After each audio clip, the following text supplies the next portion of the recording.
नमस्कार। आज हमारे साथ जो मेहमान जुड़ रहे हैं वो बहुत खास हैं। मुलायम सिंह यादव के बेहद करीबी रहे, पर अखिलेश यादव से इनका विवाद रहा। बलिया की राजनीति में मजबूत स्तंभ हैं। पूर्वांचल की राजनीति के कद्दावर नेता हैं। हमारे साथ पूर्व मंत्री नारद राय जी है। सर, बहुत स्वागत है आपका। कैसे हैं आप? धन्यवाद। स्वास्थ्य ठीक है आपका? जी जी। आपने सपा के साथ 40 साल का नाता तोड़ दिया, क्या नाराजगी हो गई आपकी? देखिए, हम लोग सामान्य परिवार से निकले हुए लोग थे। विद्यार्थी राजनीति की नर्सरी से हम लोगों ने राजनीति का कगारा शुरू किया। छोटे लोहिया जनेश्वर मिश्रा और देश के पूर्व प्रधानमंत्री माननीय चंद्रशेखर जी का भी सानिध्य हम लोगों को मिला। धीरे धीरे हम लोग जनता की सेवा में लगे और पहली मर्तबा 1985 में हमको विधानसभा का टिकट मिला। लोकदल से चौधरी चरण सिंह जी थे उस समय। मैं बलिया से चुनाव लड़ा। काम तो पहले फेफना करता था, लेकिन पार्टी का निर्णय हुआ कि नहीं, मुख्यालय पर चुनाव कोई लड़ नहीं रहा है, इसलिए तुमको मुख्यालय जाना पड़ेगा। तब आप छात्र नेता थे? विद्यार्थी राजनीति में था। मैं 82-83 में छात्र संघ का अध्यक्ष था टीडी कॉलेज बलिया में। उसके बाद से लगातार हम लोग काम कर रहे थे। छोटे बड़े सवालों पर संघर्ष करते रहे, जेल जाते रहे, लाठियां खाते रहे। एक अपना भी वजूद बनाया, एक दल का भी वजूद बलिया में बनाने का काम किया। तब समाजवादी पार्टी नहीं थी, तब समाजवादी जनता पार्टी थी। इसके राष्ट्रीय अध्यक्ष माननीय चंद्रशेखर जी थे, और माननीय चंद्रशेखर जी चूंकि बलिया के थे, इसलिए हम सब लोगों का रिश्ता उनसे एक पुत्रवत रिश्ता था। हम लोगों को बेटा की तरह मानते थे। एक घटना हुई, रामकोला कांड, आपको याद होगा। और रामकोला कांड में माननीय मुलायम सिंह नेताजी आंदोलन के रास्ते पर जाना चाहते थे, और चंद्रशेखर जी आंदोलन के रास्ते पर जाना ठीक नहीं समझ रहे थे। ऐसी परिस्थिति में समाजवादी जनता पार्टी टूट गई और समाजवादी पार्टी का गठन हुआ। उसके बाद समीकरण बदला। 93 में मैं सपा बसपा गठबंधन से बलिया चुनाव लड़ा, और लगातार नेताजी का बहुत स्नेह मिला हमको, जनेश्वर मिश्रा जी का, सभी लोगों का स्नेह मिला। सिर्फ इसलिए मिला कि हम लोग जो पार्टी का हुक्म होता था आंदोलन करने का, लोगों के लिए खड़ा रहने का, वही प्रशिक्षण लेकर के हम लोगों ने काम किया था। आपने सही सवाल किया कि 40 साल 42 साल मैं जिस दल में काम किया, जिसकी बुनियाद रखा, यहाँ पर कोई जितने बड़े नाम सुन रहे हैं समाजवादी पार्टी में आज की तारीख में, नाम नहीं लेना चाहूँगा, इसमें से कोई समाजवादी पार्टी में नहीं था, कोई सिंगल आदमी नहीं था। एक शारदान अंचल जो आज दुनिया में नहीं है, उनके सिवा बलिया में कोई नेता समाजवादी पार्टी में नहीं था, और हमने इसको खड़ा किया। नेताजी जब तक थे कोई दिक्कत नहीं थी। पारिवारिक विघटन हुआ तो उस अंतिम मीटिंग में जब माननीय नेताजी थे, शिवपाल जी थे, मैं था और अखिलेश यादव जी थे, नेताजी ने एक ही प्रस्ताव रखा अखिलेश जी के सामने कि हमको सम्मान के साथ रहने दो, हमको बेइज्जत मत करो, हमको पार्टी के अध्यक्ष पद से मत हटाओ, क्योंकि जब मैं अध्यक्ष पद से हट जाऊंगा तो दिल्ली कैसे जाऊंगा, चाहे वो पक्ष हो चाहे विपक्ष हो, अब हमको क्यों बुलाएगा। बात तो सही थी, लेकिन अखिलेश यादव जी ने एक नहीं मानी, और अंतिम मीटिंग वो थी जब नेताजी को अध्यक्ष से हटाया गया, और जिस तरह से झटक करके अखिलेश जी निकल के चले गए, नेताजी की आंख में आंसू आ गई। किसके प्रभाव में थे अखिलेश यादव? स्वयं के प्रभाव में थे कि मैं सब कुछ मालिक बन जाऊं। बेटा जब बाप को अपमानित करता है तो इसीलिए न करता है कि हम उसका सब कुछ का मालिक बन जाऊं, और उन्होंने यही काम करा। मुझे वो रात याद है जब नेताजी ने अखिलेश यादव को श्राप दिया और हमारा हाथ पकड़ा, कहा नारद तुम नहीं हाथ छोड़ोगे। हमने कहा नेताजी जब तक जिंदा रहेंगे नहीं छोड़ूंगा। और अखिलेश यादव जब जा रहे थे कहा रुको रुको, नहीं रुके तो कहा जाओ, तुम लंबे समय तक राजनीति में नहीं रह पाओगे। यह श्राप है नेताजी का। और उसके बाद एमपी एमएलए घटना बढ़ना अलग बात है, लेकिन राजनीति के क्षितिज पर अखिलेश यादव नहीं पहुंच पाए, यह मैं दावे के साथ कहना चाहता हूं, और रिश्ते रोज बिगड़ते गए। इसीलिए अखिलेश की नई सपा में नारद राय नदारद हैं। मेरे जैसे सैकड़ों लोग हैं, मैं अकेले नहीं हूं। अगर कोई वहां पड़ा भी है पुराने लोग जिनको मुलायम सिंह यादव ने, जनेश्वर मिश्रा ने अपना खड़ा बगल किया। में बैठ करके परामर्श लेने का काम करता था, वो सारे लोगों को उन्होंने हाशिए पर रखने का काम किया, जो लोग उनके सलाहकार हैं। और आज की तारीख में तो विपक्ष ही नहीं है उत्तर प्रदेश में। हिंदुस्तान की बात नहीं करूंगा, लेकिन उत्तर प्रदेश में विपक्ष नहीं है। समाजवादी पार्टी समाजवादी पार्टी समीकरण का विपक्ष है। इस बात पर मैं इसलिए जोर दे के कहना चाहता हूं अंकित जी आपसे कि मैं थोड़ा बोलने की का आचरण हम लोगों का छोटे लोहिया जनेश्वर मिश्रा सिखाया कि चाहे नेता हो तब और चाहे कार्यकर्ता हो तब अपनी बात खुल के किया करो। मुझे याद है जब 21 में हम लोगों ने कहा अखिलेश यादव जी से कि अगर भारतीय जनता पार्टी को हराना है तो आपको सड़क पर उतरना पड़ेगा, आपको छोटे बड़े इश्यू पर सड़क पर उतर के आंदोलन करना पड़ेगा, जेल जाना पड़ेगा। और सारे कदावर नेता समाजवादी पार्टी के हम लोग बैठे थे 25-30 की संख्या में, और नेताजी इस लायक नहीं थे कि वो कोई निर्णय ले सके।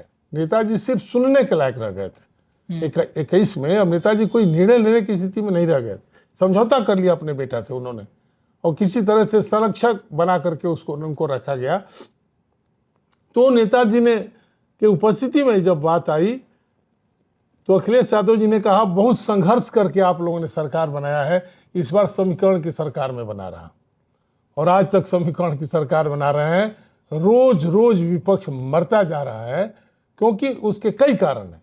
एक तो भारतीय जनता पार्टी ने जो ग्रास रूट पे काम किया, जो आज़ादी की बाद से जिस सवालों को लेकर के हम संघर्ष कर रहे थे, भाई हमको शिक्षा चाहिए, हमको स्वास्थ्य चाहिए, हमको मकान चाहिए, हमको सम्मान चाहिए, ये हमको रोटी भी चाहिए।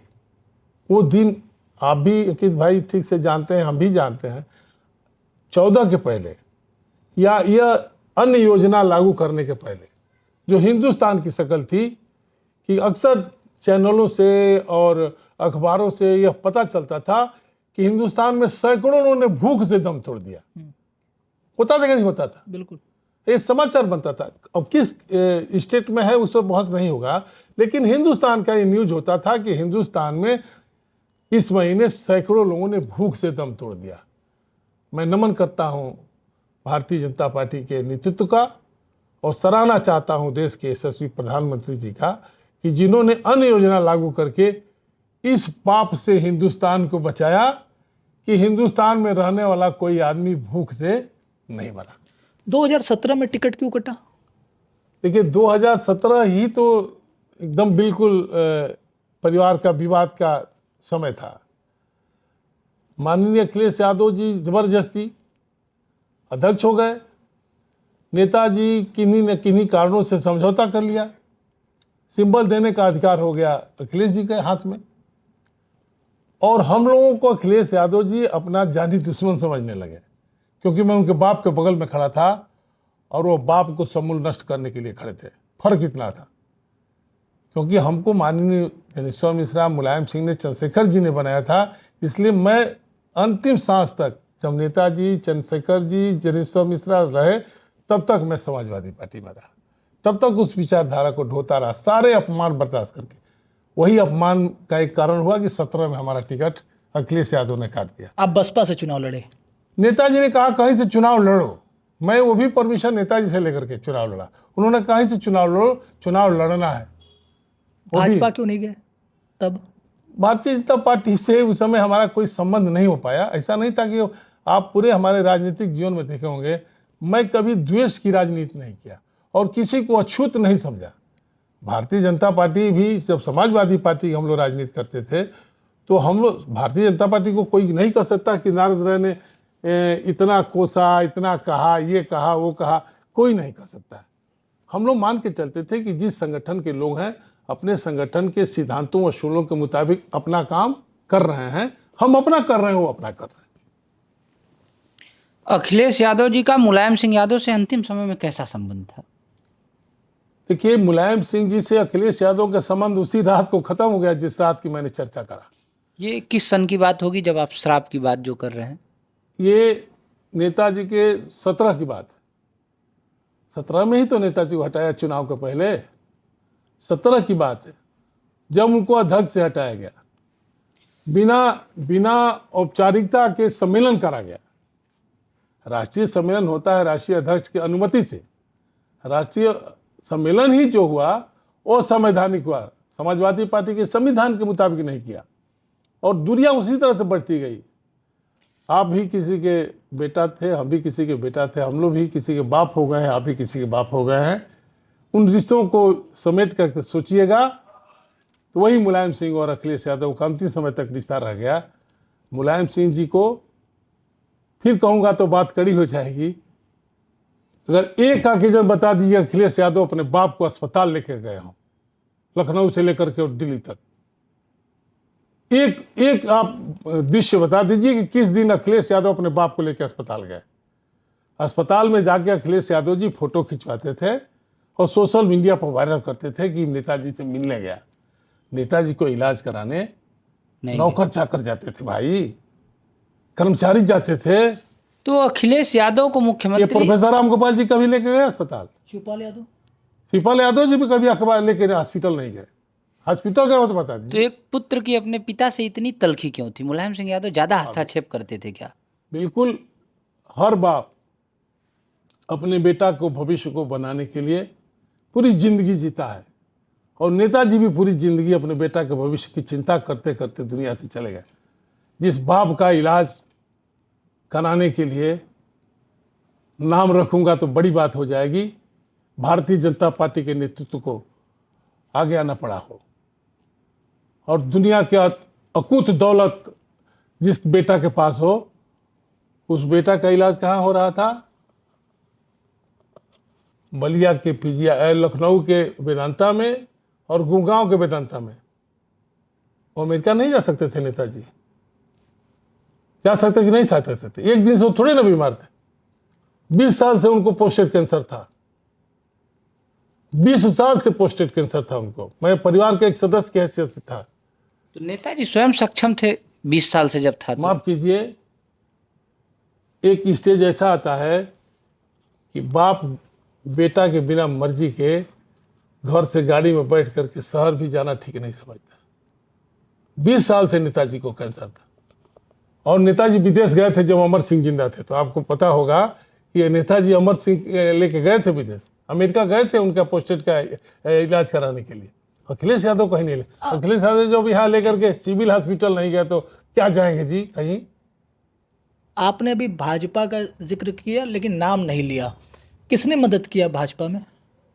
ये छोटी बात हो जाएगी। किसी ने हमसे बताया, और कभी नेताजी ने भी हमसे बताया। आप भी जब इस बात का जिक्र कर रहे हैं तो अब जरूर मैं आपको सराहना चाहता हूं कि आप कुछ जान के हमारे पास आए हैं कि मैं नेताजी के अति करीबी था। बिल्कुल। जो बात उन्होंने कभी किसी से नहीं कहा होगा वो भी बात से हमसे इसलिए उन्होंने कहा कि नारद राय किसी से कहेगा नहीं है, इसलिए उन लोगों का नाम नहीं लूंगा, बात छोटी हो जाएगी। क्योंकि राजनीति में पता ना कौन कितना कहाँ मदद करता है। अखिलेश यादव का छोटा मन है।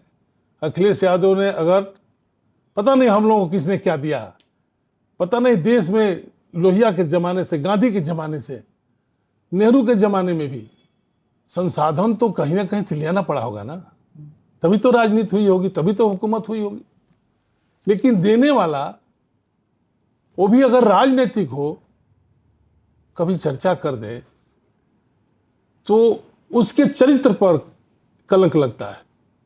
आपको वो दिन याद होगा जब 22 में सरकार नहीं बनी तो जिनको समाजवादी पार्टी ने फॉर्च्यूनर दिया था, कैसे मांगा गया, जिस तरह से पुलिस जो है 2 नंबर की गाड़ी को पकड़वाना चाहती है, उसी तरह से इस तरह से राजनीति में किसी नेता ने नहीं किया, सब लोगों ने दिया होगा। हम लोग को भी लोग देते हैं, हमारे माँ बाप ने, हमारे भाई ने हमको इतनी दूरी संसाधन से नहीं दिया, हमको पैदा किया, हमको संस्कार दिया, लेकिन हमको सब कुछ समाज ने दिया। किसी ने अगर रोक करके कहा हो कि नारायण गाड़ी छोड़ के जाओ, और राजनीतिक आदमी तो सिर्फ अखिलेश यादव का नाम आ सकता है, हिंदुस्तान में किसी दूसरे का नहीं आ सकता। अब हम आगे बढ़ते हैं। मुख्यमंत्री योगी आदित्यनाथ कहते हैं कि अखिलेश यादव 12 बजे सोकर उठते हैं। आप वहाँ रहे हैं, करीब से आपने देखा है। देखिए, मैं आपको इस बात में बहुत व्यक्तिगत जिंदगी है, जीने का रहने का ढंग है, उस पर बहुत नहीं बोलूँगा, लेकिन एक बिल्कुल सही है कि अखिलेश यादव जी जिस तरह से एक दफ्तर का बाबू जिंदगी जीता है, एक अफसर जीता है, वही जिंदगी जीते हैं। 12 बजे दफ्तर आएंगे, 2 बजे लंच होता है, 4 बजे फिर अगर कोई ज़रूरी होगा तो आएंगे और फिर घर चले जाते हैं। दफ्तर पर रोज़ समय से आते हैं, ये उनकी एक अच्छाई है कि कार्यालय रोज आएंगे, लेकिन जनता के बीच में कभी नहीं जाएंगे। ये हमने इतनी दिन से देखा है। 4 दशक की आपकी राजनीति है, आपने नेताजी को बहुत करीब से देखा, उनके अभिन्न अंग भी रहे। मंच पर माइक छीनना, अखिलेश जी के इस व्यवहार पर आप क्या कहेंगे? वो भी माइक वही उसके उस मीटिंग के पहले की घटना आप बता रहे हैं, जो रात की मीटिंग में जिसका जिक्र किया कि नेताजी रोते हुए कहे, आंख से आंसू आ गया और उन्होंने श्राप दिया कि जाओ, ये लंबे समय तक ये राजनीति में नारद कर पाएगा।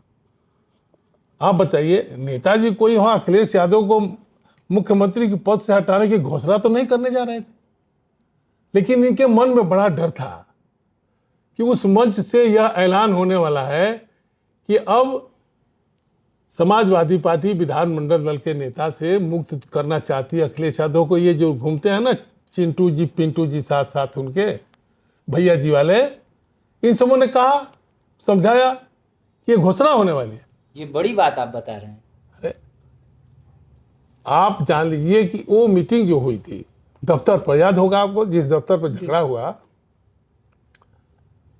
उस दफ्तर पर ये इस समय राइट हैंड हुआ है, क्या नाम है उसका, अरे जो एमएलए हुआ है जिसको मारा था अखिलेश यादव ने, अपने कोठी पर ले जाकर के पिटवाया था, शाहिद मंजू नहीं, शाहिद कोई मुसलमान नेता है ना पश्चिम का, नया लड़का है, उसका नाम भूल रहा हूँ, तो जिसको पकड़वा के ले जाकर पिटवाया था, पवन पानी ने मारा था, याद होगा आपको, सुने होंगे।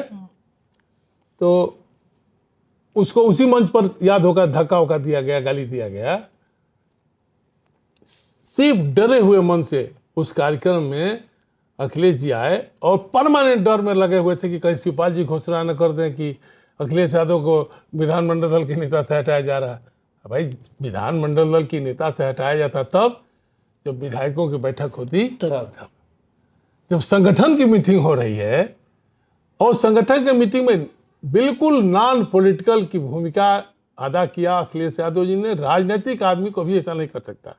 और समझदारी कितनी है कि जहां संगठन का सम्मेलन हो रहा है वहां वो डरे हुए कि हमको विधानमंडल दल के नेता से हटाया जा रहा है, और इसीलिए वो बार बार माइक छीन रहे थे नेताजी का। नेताजी कोई ऐसी बात नहीं कहना चाहते थे मंच से। और फिर मैं कह रहा हूं आपसे, आप भी बाप हो गए, हम भी बाप हो गए, नेताजी भी अंतिम समय तक बाप की भूमिका में थे। बेटा को सिर्फ इसलिए डांटते थे कि बेटा गलत दिशा में जा रहा था, समाजवादी सिद्धांतों से अलग होकर काम करना शुरू कर दिया था। व्यवसायिक उनकी जिंदगी हो गई थी, राजनीतिक जिंदगी नहीं रह गई थी।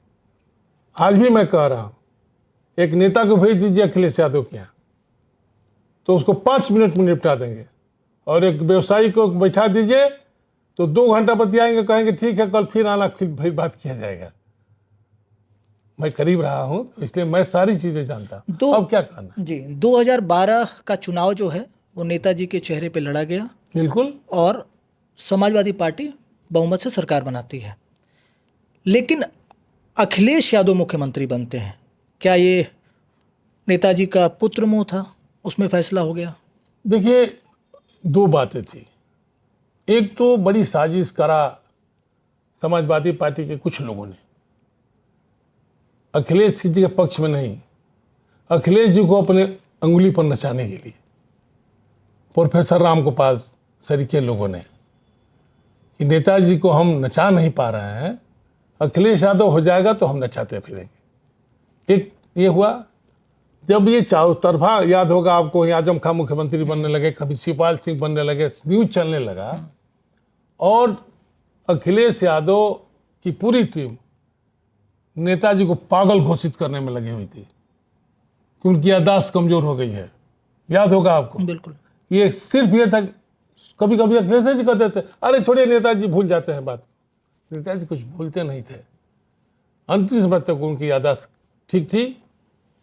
नहीं तो जो बात माननीय अमित शाह जी से नेताजी ने कहा, जो बात माननीय मोदी जी से नेताजी ने कहा, जिसकी याददाश्त कमजोर होगी वो बात नहीं कहेगा जो नेताजी। मंच पर जो कहा उसका जिक्र कर रहे हैं? नहीं, मंच से नहीं, मंच से नहीं, उससे इतर जो मुलाकात हुई। हाँ, जो बातें कहा और जो बातें मुझे भारतीय जनता पार्टी में आने पर पता चला, तो याददाश्त जब कमजोर रहने आपकी वाला। मुलाकात अमित शाह से हुई? अरे जब भी हुई तो उसमें यह बात मुझे जान करके, क्योंकि जिन बातों को हम जानते थे उन्हीं बातों को नेताजी भारतीय जनता पार्टी के नेतृत्व को बताया, अपने बेटा के बारे में बताया, अपने परिवार के बारे में बताया। इसलिए मैं फिर आपसे उसी बात को दोहराना चाहता हूँ कि अखिलेश जी ने मुख्यमंत्री जो बनने का काम किया उसमें दो काम हुआ। एक तो अखिलेश यादव जी को अपने इशारे पर नचाने के लिए बनाया गया, दूसरा कि पूरी टीम को लगाया गया कि शिवपाल सिंह मुख्यमंत्री न बनने पाए। नेताजी के सेकंड चॉइस तो शिवपाल जी थे। वो चाहते थे कि अगर हम ना रहें, अखिलेश को नहीं चाहते थे, वो चाहते कहा कि तुम दिल्ली की राजनीति करो, लेकिन अब वो एकदम मुख्यमंत्री की कुर्सी। शिवपाल जी के साथ नाइंसाफी हुई? शिवपाल जी के साथ राजनीतिक हत्या हुई है शिवपाल जी का, अब क्या बताएं। शिवपाल जी तो को मैं अपना अग्रज मानता था, शिवपाल जी के ही चलते मैं चूंकि उनके गाड़ी में घूमता था, उनके साथ राय करता था, चलता था, तो मैं भाई और लोगों की तरह नहीं था। हमारे साथ और लोग चलते थे, अंबिका चौधरी चलते थे, प्रकाश सिंह चलते थे, आपका चैनल, आपका अखबार सुबह ही छापने लगता था कि नारद ओम प्रकाश, अंबिका चौधरी, शिवपाल सिंह कहाँ गए, कहाँ है। वो दिन याद होगा आपको। लेकिन मैं उस समय शिवपाल जी से भी जो बात गलत कहते थे, मैं कहता था कि ये ठीक नहीं कर रहा है। शिवपाल जी ने जो सबसे बड़ा गलती किया, अपने साथ किया, कि पुनः वो समाजवादी पार्टी में चले गए। या तो अपनी पार्टी को खड़ा रखते और नहीं तो उनको भारतीय जनता पार्टी में चले जाना चाहिए। वो अस्तित्व विहीन है। एक तरफ आपने नेताजी का जिक्र किया कि माइक छीना गया, दूसरे तरफ भी 1 महीना पहले माननीय अखिलेश यादव जी ने जो बैठक बुलाई, जिसमें विधायक थे, जिले के अध्यक्ष थे, महामंत्री थे पूरे प्रदेश के, उसमें शिवपाल सिंह को बोलने के लिए जब कहा गया तो अखिलेश जी उठ करके चले गए। लौट के आए तो नारा लग रहा था शिवपाल जी के पक्ष में, उसको उन्होंने अन्यथा लिया और कहा किसी तरह से गंगा जमुना करते रहो, हमारा क्या बिगड़ने वाला है, हमको तो नेताजी ने मुख्यमंत्री बना दिया, अपना सोचो तुम लोग क्या होगा। 2012 में जब विधायक दल की बैठक हुई तो विधायकों का क्या मत था? क्या एक अंदर क्या आप चूंकि उस बैठक पे रहे, विधायक भी रहे, तो देखिए विधायकों का मत नहीं पूछा गया उस समय सीधे सीधे आजम खां साहब ने अखिलेश यादव मुख्यमंत्री बनेंगे यह प्रस्ताव लेके आया। राय नहीं मांगी गई, किसी से गुप्त भी राय नहीं मांगी गई, बुलाया नहीं गया एक आदमी को। विधानमंडल दल की मीटिंग हुई, उसमें माननीय नेताजी स्टेज पर आए, अखिलेश यादव जी आए, राम गोपाल जी आए और आजम खां से प्रस्ताव कराया गया और शिवपाल जी से समर्थन कराया गया, क्योंकि ये दोनों लोग मुख्यमंत्री के दावेदार अपने को पता। आप ये कह रहे विधायकों से नहीं पूछा गया, जो परिवार ने तय कर दिया विधायकों ने मान लिया? समाजवादी पार्टी में तो सिर्फ परिवार ही तय करता रहा। आपने कभी ये दिखाएगा कि समाजवादी पार्टी की कोर कमेटी ने कोई फैसला किया? आप तो 5 साल दिखाते रहे कि यादव परिवार की मीटिंग हुई और यादव परिवार की मीटिंग ने तय किया कि मंत्रिमंडल का विस्तार होगा।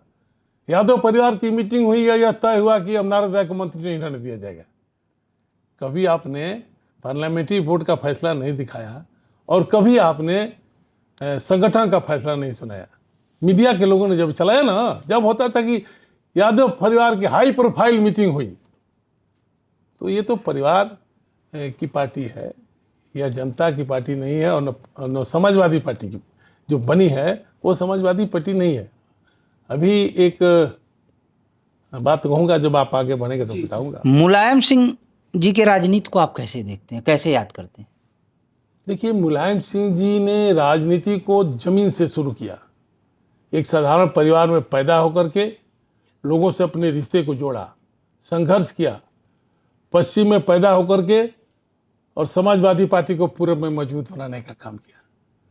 कभी पश्चिम में समाजवादी पार्टी उतनी मजबूत नहीं रही जितना पूर्वांचल में मजबूत रही, और वो सिर्फ उनके संघर्ष का और उनके सामर्थ्य का कारण था लोगों के बीच के लिए खड़ा रहना। आपको याद होगा, एक बार जब मैं लहूलुहान हो गया था रामकोला कांड में, तो माननीय नेताजी जेल से छूटने के बाद सीधे वो बलिया आए, क्योंकि उनको नहीं पता था कि मैं भी बनारस चला गया हूँ, और रात को 1:30 बजे आकर के उन्होंने सभा करने का काम किया। तो उससे हमारा मनोबल बढ़ा ना कि भाई हमारा नेता हमारे लिए आ रहा है। एक यम वाई समीकरण की बात होती है। वाई समाज अखिलेश यादव को बड़ा नेता मानता है या मुलायम सिंह यादव उससे बड़े नेता थे? देखिए, आज की तारीख में जो वाई है इस समय बिखरी पड़ी हुई है। कभी जमाना था कि वाई मुलायम सिंह यादव को, लालू यादव को अपना नेता मानती थी और अपना आदर्श मानती थी, एक अपना स्तंभ मानती थी कि हमारे ऊपर अगर आफत आएगी तो ये दो नेता शरद यादव थे, सदन से लेकर के सड़क तक ये लोग इस जो वाई की बात कर रहे हैं उसकी हिफाजत में खड़े रहने का काम करते थे। अब वह बात भारतीय जनता पार्टी ने हिंदुस्तान में नहीं रहने दिया। हिंदुस्तान के नेता थे मुलायम सिंह यादव वाई के, खाली उत्तर प्रदेश के नहीं थे। वोट मिले कम या ज़्यादा, सम्मान सभी करते थे। आज समाजवादी पार्टी कितने स्टेट में है? मुलायम सिंह यादव थे तो 4 स्टेट में हमारी पार्टी के विधायक हुआ करते थे, महाराष्ट्र से लेकर के पश्चिम बंगाल तक, मध्य प्रदेश से लेकर के और बिहार तक हम थे। आज खत्म हो गया, वाई का अब कोई नेता नहीं रह गया है। अब धीरे धीरे वाई भारतीय जनता पार्टी की तरफ मुखातिब हो रही है।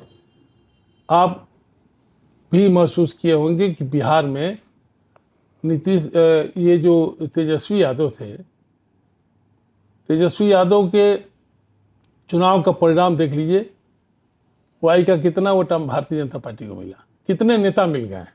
आज की तारीख में अब बिहार में वाई माई नहीं रह गया है। वहाँ सिर्फ और सिर्फ भारतीय जनता पार्टी अपने कार्यक्रमों से, सिद्धांतों से और अपने संगठन से इतनी सशक्त हो गई है कि ये सब समीकरण उत्तर प्रदेश में भी, ये अंतिम चुनाव है, 27 में का मिल भी गया अखिलेश जी को, अब 29 में नहीं मिलेगा। पूरे देश में जब कांग्रेस की लहर थी तब आप जनेश्वर मिश्र से कैसे जुड़ गए? देखिए, फिर मैं आपसे कहूँगी, हम लोग एक सामान्य परिवार से निकले हुए विद्यार्थी, राजनीति से निकल के आए, और उस समय 80 में जनेश्वर मिश्रा जी बलिया से चुनाव लड़े। कुछ माननीय चंद्रशेखर जी के आसपास रहने वाले लोग थे जिन लोगों से हम लोगों का मन मिजाज नहीं मिल पा रहा था।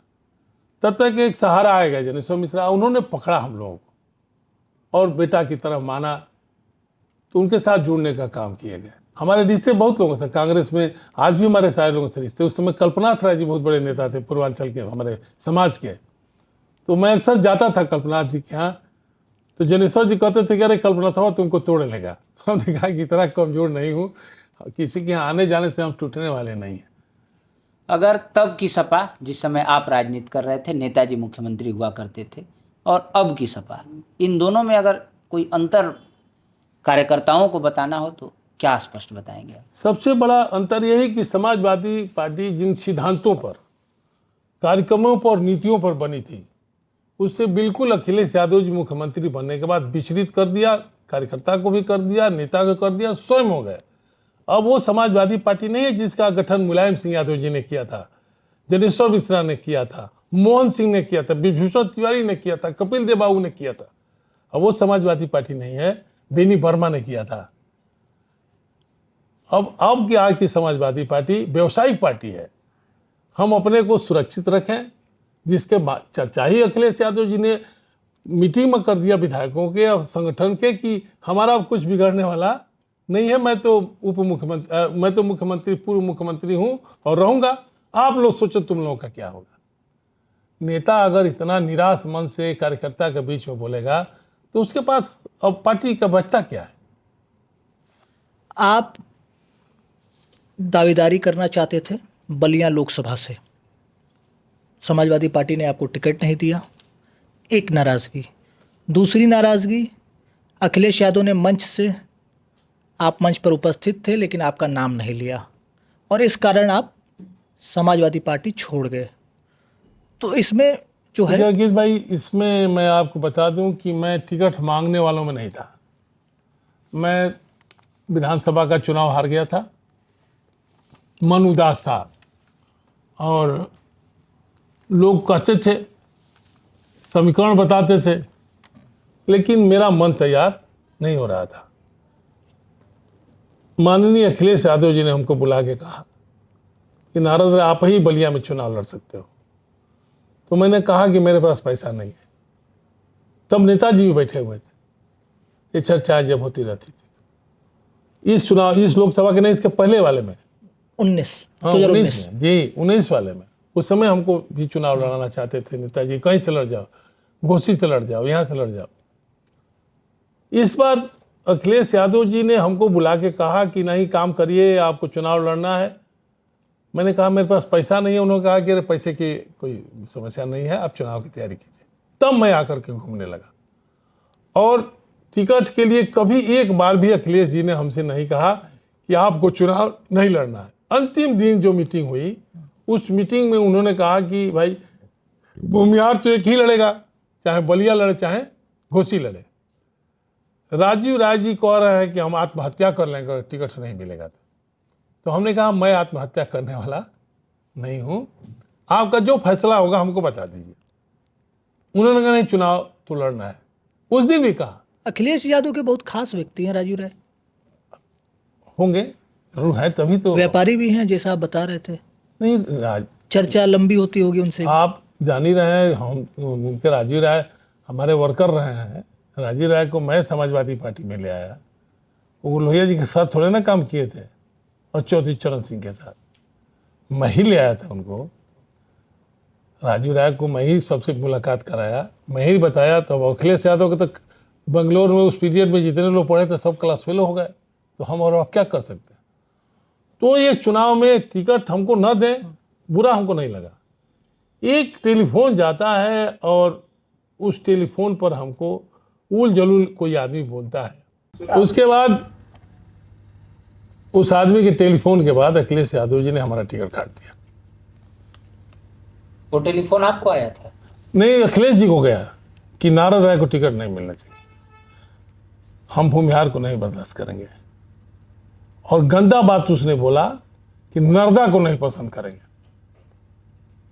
और अखिलेश यादव हमारे नेता थे। मैं आज भी अखिलेश नहीं ना कह रहा हूँ, दूर हूँ, तो ये हमारा संस्कार है। उन्होंने एक बार भी उसको टोका नहीं, बल्कि वो कहने से शाम को टिकट डिक्लेयर कर दिया। मुझे कोई दुख नहीं हुआ। मुझे प्रोफेसर राम गोपाल जी ने फिर बुलाया सेफई दूसरे दिन। वो कहा नारद कहाँ? हमने कहा कि हम लखनऊ हैं। तो हाँ सेफई आ जाओ सवेरे 7 बजे। 5 बजे उठा, 7 बजे सेफई पहुंचा। उन्होंने ही फोन कर दिया अखिलेश यादव को कि नारद आया है, इससे बात कर लो। कि भाई माननीय मुलायम सिंह जी की दृष्टि जितनी दूर तक जाती थी, अगर नारद राय दिखाई देता था तो सिक्योरिटी वाला से कहते देखो नारद राय वहां खड़ा है। कोई आता था दौड़ते हुए कि नेताजी तुमको बुला रहे हैं। उसी सेफई में, उसी कोठी में हम लोग सजा हफ्ता की तरह एक कमरे में बैठाए गए हैं। और अखिलेश यादव जी, वो पार्टी दफ्तर नहीं है, वो आपका घर है। एक गिलास पानी तक के नहीं पूछा और लोगों से मिलते मिलते आए हमारे पास और कहा कि अरे क्या परेशान किए हैं आप? हमने अरे माफ कीजिएगा, हम तो परेशान नहीं किया, आपको क्या किया? अरे नहीं नहीं, हम टिकट नहीं बदलेंगे, जाइए जाइए यहाँ से हटिए। वो बात मुझे बहुत बुरी लगी। मंच पर नाम लेना न लेना उतना मायने नहीं रखता है। वो तो साजिश थी बलिया के नेताओं की, उन लोगों ने नाम नोट करके नहीं दिया। लेकिन अब आत्मसम्मान की बात थी, आत्मसम्मान की बात थी कि अखिलेश यादव जी के बाप को कभी नारद राय का नाम कागज पर नहीं लिखना पड़ा। और आप अगर कागज पर नाम नहीं देख रहे थे तो नारद राय को देख रहे थे। मुझे डिप चढ़ा हुआ था मैं डीप निकलवा करके और उस मीटिंग में गया, क्योंकि वीरपाल यादव उसके प्रभारी थे, तो उन्होंने कहा नारद खराब मैसेज चला जाएगा अगर तुम मंच पर नहीं जाओगे तो अब उसके बाद मेरे पास क्या बचा? अब मेरे पास हमारे लोगों ने कहा कि नारद राय तुम्हारे पास, अच्छा चूंकि लगातार घटनाएं हो रही थी, एक दिन की घटनाएं नहीं थी, घटनाएं तो 17 से लगातार हो रही थी। 22 ने जो टिकट हमको दिया अखिलेश यादव जी ने, वो माननीय नेताजी के दबाव में दिया, क्योंकि नेताजी बगावत करने की स्थिति में थे। और उससे बड़ा घृणित काम कौन कर सकता है जी?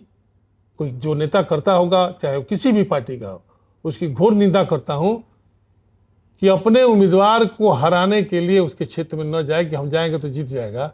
हम मुख्यालय के उम्मीदवार थे। नेता पहले मुख्यालय पर जाता है, तब दूसरी जगह जाता है। पहली मर्तबा अखिलेश यादव हैं जिन्होंने बलिया में सभा नहीं करा। और दयाशंकर जी जब जीत के गए तो विधानसभा में कहा कि बधाई हो, अगर मैं चला गया तो तुम हार जाते। ये कह रहा हूं तो ऐसे नहीं कह रहा हूं मैं, मुझे माननीय दयाशंकर जी ने नहीं बताया। वहाँ और लोग खड़े थे जिन लोगों ने हमसे कहा कि अरे भाई नारद राय तो बड़ा खराब है, बताओ ये कहने की क्या जरूरत है? तो उसके मन में था कि नारद राय चुनाव न जीते। अब दयाशंकर जी अच्छे मित्र हैं। देखिए हमारे, फिर मैं कहूँ हमारे किसी से दुश्मनी नहीं थी, पहले भी नहीं हुआ, आज भी नहीं है। आज चूंकि हम दयाशंकर जी मंत्री हैं और हम दोनों लोग नेतृत्व के कहने पर, माननीय महाराज जी के कहने पर, कार्यकर्ताओं के कहने पर हम लोग एक साथ रहते हैं, काम करते हैं। न उनका कोई ईगो हमसे टकराता है, न हमारा ईगो उनसे टकराता है। हम लोग साथ मिलकर के बलिया के विकास के लिए काम कर रहे हैं, क्योंकि बलिया बड़ा अछूता रह गया है विकास से। आपने योगी आदित्यनाथ का नाम लिया अभी, लेकिन अमित शाह का नहीं लिया। देखिए माननीय अमित शाह जी बहुत बड़े नेता हैं भाई, हम नाम तो पहले ही आपसे लिया अमित शाह जी का और प्रधानमंत्री जी का। माननीय नेताजी के सवाल पर आपने अमित शाह जी की बात करा नहीं, मैं योगी जी की बात इसलिए कर लिया कि हमको और अखिलेश दयाशंकर जी को जोड़ने में महाराज जी का था कि भाई सब लोग मिलकर काम करो। हम इन लोग को नहीं कहा, पूरे बलिया के नेताओं से हमेशा उन्होंने कहा कि सब लोग मिलकर काम करो, और कोई नहीं मिलकर करता है तो हम लोग क्या कर सकते हैं? कौन नहीं मिलकर करता है? अब ये तो आप देख ही रहे हैं, इस पर कोई बताना है? एक मंत्री हमारा है बलिया में, और उस मंत्री को विपक्ष तो जो मन में आता है कहता है। सत्ता पक्ष के भी कुछ लोग हैं जो अपने आप को विधानसभा में 27 में पहुंचना चाहते हैं। एक आरोप ये भी लगता है कि यहाँ एक बहुजन समाजवादी पार्टी के विधायक भारतीय जनता पार्टी के सभी विधायकों और माननीय मंत्री पर भारी होते दिखते हैं। देखिए ऐसा है कि किसका बजरस थे उन पर? वो इस स्थिति में नहीं है कि उस पर चर्चा करो। वो जिंदगी के और मौत से जूझ रहे हैं, और उनके बारे में कोई चर्चा मत कीजिए। माननीय तो आपने उमा शंकर जी की ही बात कही होगी, मैं खोल के कहना चाहता हूँ। उमा शंकर जी पहले ठेकेदार हैं, उसके बाद विधायक हैं, जनप्रतिनिधि हैं। अब शुरू से ही, आज पहली बात तो नहीं है, वो अपने रोजगार को सुरक्षित रखने के लिए कहीं भी गए। बहन जी के यहाँ गए, हमारी सरकार थी तो 5 वर्ष हमारे पास थे, हम उनके पैरवीकार हैं। और आज भारतीय जनता पार्टी की सरकार है तो ठेकेदार की हैसियत से सब जगह जाते आते हैं। अब उनके पैरवीकार कौन है भाजपा में? देखिए भारतीय जनता पार्टी में कोई किसी वो काम का पैरवी, मतलब उनको काम मिलता है, काम लेता है कि अब क्या, तो हम सब लोग भगवान से प्रार्थना करते हैं कि उमा शंकर सिंह जी स्वस्थ हों, वो कितने धनाढ़ हो जाएं, इससे हमको कोई कुछ नहीं करना है।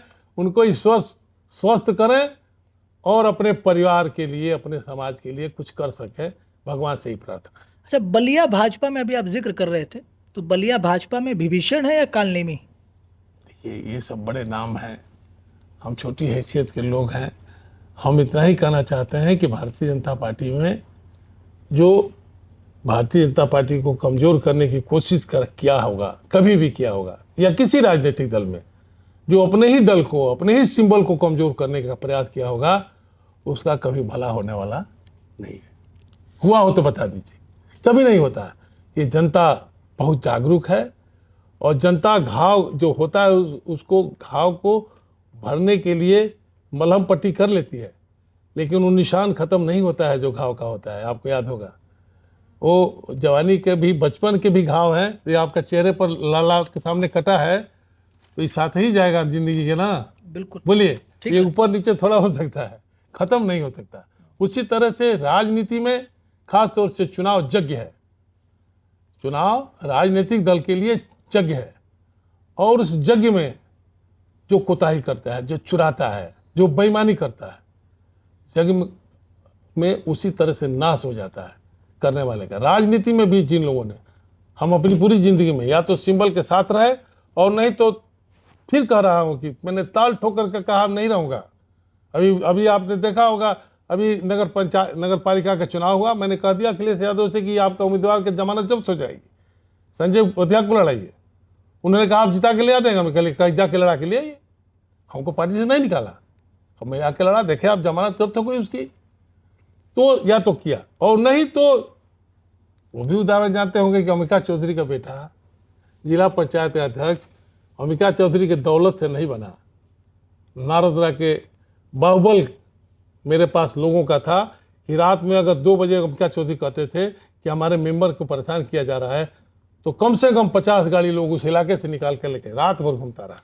आप अंबिका चौधरी के पुत्र को तो जिता दिए, पर नीरज शेखर नहीं जीत पाए बलिया से। देखिए, अगर नीरज, मैं तो बहुत विलम्ब से आया, मैं तो 7वें चरण से पहले, मैं दो ही दिन पहले आया। 17 को माननीय अमित शाह जी का आशीर्वाद मिला, बनारस दिशा निर्देश मिला, और उनकी सभा हुई 22 की, शायद 22 को। इस बीच में मैंने काम किया। फिर वही कहूँगा कि अगर भारतीय जनता पार्टी के कुछ लोगों ने बेईमानी नहीं किया होता, तो समाजवादी पार्टी यहाँ कभी जीत ही नहीं सकती है, ना पार्लियामेंट जीत सकती है, ना असेंबली जीत सकती है। चाहे वो हमारा सलेमपुर का सीट है, सलेमपुर के सीट के साथ वही हुआ, कुशवाहा जी का, माननीय ओम प्रकाश राजभर जी का जो बेटा लड़ा, अरविंद राज घोसी, वहाँ भी ऐसे ही हुआ। और यहाँ तो खुलेआम हुआ, लोगों ने पैसा बांटा। अब उस पर जिक्र नहीं करूँगा। अब 27 और 29 कैसे जीता जाए भारतीय जनता पार्टी के जो लोग हैं, फिर उनसे आग्रह करूँगा आपके माध्यम से कि सब लोग पुराने घाव को भुला करके एक होकर के काम करें। बात 2024 के चुनाव की करेंगे। यदि भाजपा पूर्वांचल में केवल एक प्रमुख भूमिहार चेहरे को लोकसभा चुनाव लड़ाती, तो आपकी दृष्टि में गाजीपुर, बलिया, देवरिया, चंदौली कौन सी सीट सबसे उपयुक्त होती? देखिए, मैं जातिगत बात तो समीकरण के हिसाब से किया नहीं, क्योंकि मैं बलिया की राजनीति करता था 40 साल तक। यहाँ भूमिहार बाहुल्यता तो पूर्वांचल में किस जनपद में होंगे? आपको बता रहा हूँ। देखिए, भूमिहार का वोट भारतीय जनता पार्टी का वोट है, शुद्ध जान लीजिए। उससे वहां से निकालना कितना कठिन होता है, नारदा से बेहतर कोई नहीं जान सकता। निकाला सीट भूमिहार की, ठाकुर की, ब्राह्मण की भारतीय जनता पार्टी में नहीं है। भूमिहार कहीं से चुनाव लड़ जाएगा, अगर पार्टी चाहेगी तो चुनाव जीत जाएगी।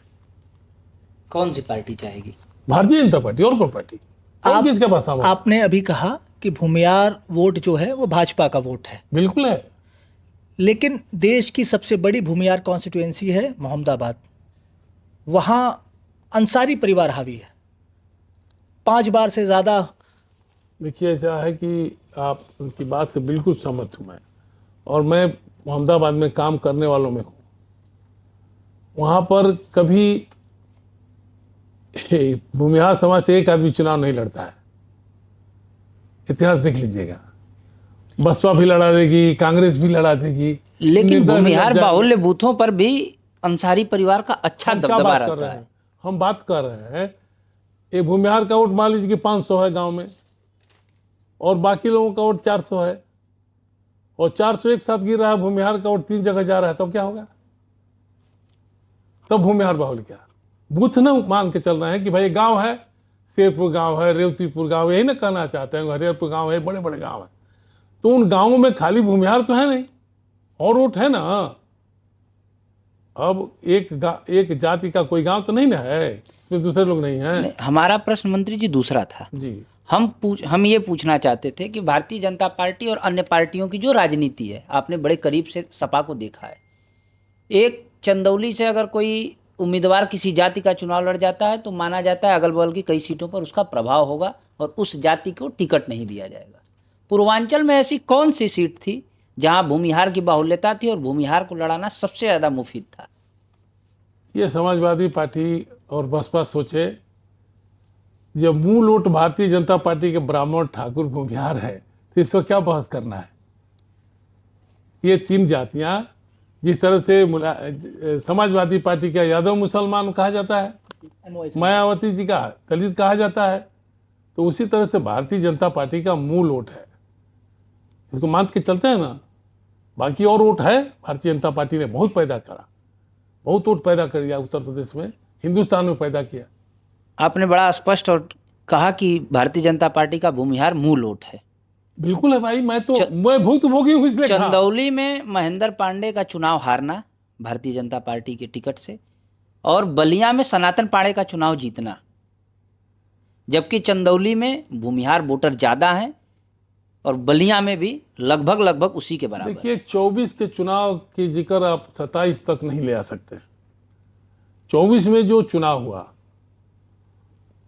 ये जनता है, ये जनता को समझा पाना बहुत ही आसान भी है और बहुत कठिन भी है, दोनों बातें हैं। 24 के चुनाव में जनता के बीच में जो अफवाह फैलाया कांग्रेस पार्टी ने, समाजवादी पार्टी उसमें बहुत नहीं है, छोड़ दीजिए, 34 है, 36 है, 50 है, छोड़ दीजिए। जो कांग्रेस ने पूरे हिंदुस्तान में प्लानिंग के तहत इस बात को फैलाया कि संविधान खतरे में, आरक्षण खतरे में, और इसको लोगों ने पकड़ने का काम करा। तो यहाँ सनातन पांडे नहीं जीते और वहाँ महेंद्र पांडे नहीं हारे, समझ रहे हैं ना। ये 24 का चुनाव ही कुछ अलग हटा। आप बताइए कि माननीय नरेंद्र मोदी जी का वोट घट गया कि नहीं घट गया? घट गया ना। किन कारणों से घट गया? अजय राय का इतना बड़ा चेहरा था क्या कि उनका वोट बढ़ गया? अजय राय का लड़ेंगे तो पता चल जाएगा। काशी में भी लेकिन भूमिहारों की संख्या अच्छी। फिर वही बात मैं कह रहा हूँ आपको, बहुत बढ़िया है। काशी में राजनारायण जी पॉलिटिक्स कर रहे हैं, राजनारायण जी का इलाका है। ऐसा नहीं है, वहाँ एक एमएलए, 2 एमएलए हमेशा रहता है, भारतीय जनता पार्टी का रहता है, दूसरे पार्टी का नहीं रहता है। कभी समाजवादी पार्टी ने ऐसे वहाँ एमएलए नहीं हुआ है, पता कर लीजिएगा। सोशलिस्ट का जमाना खत्म हो गया। आपने अभी कहा कि मैं जिस पार्टी का राजनीति करता था वहाँ भूमिहार वोटरों का वोट मिलना बड़ा कठिन था। बिल्कुल कठिन था। उस हिसाब से पूर्वांचल की राजनीति में आज भूमिहार समाज के लिए सबसे बड़ी चुनौती क्या है? देखिए, भूमिहार समाज के लिए क्या चुनौती है?